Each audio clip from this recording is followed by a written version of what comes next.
নমস্কাৰ মই ডক্টৰ অৰুণ পাল আজি আপোনালোকৰ ওচৰত আৰু এটা ধুনীয়া উপায় লৈ আহিছো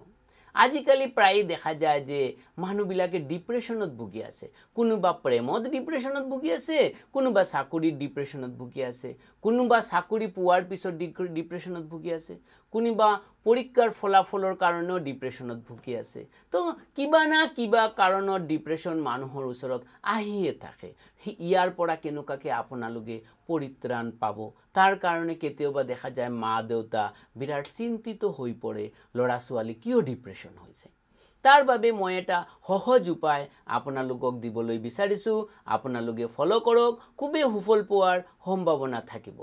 তাৰ বাবে আপোনালোকে কি কৰিব ৰাতি এটা গ্লাছ লব সেই গ্লাছৰ হাফ গ্লাছ আপোনালোকে পানী লব আৰু হাফ গ্লাছ আপোনালোকে গাখীৰ লব লৈ পেলাই এই গ্লাছৰ ওপৰত আপোনালোকে কেইদানা তিল দিব কলা তিল দি পেলাই ৰাতি টোপনি যোৱাৰ আগতে মূৰৰ ওচৰত গ্লাছটো থৈ দিব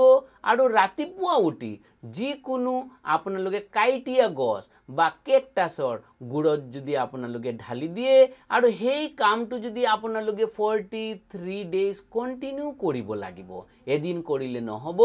43 ডেজ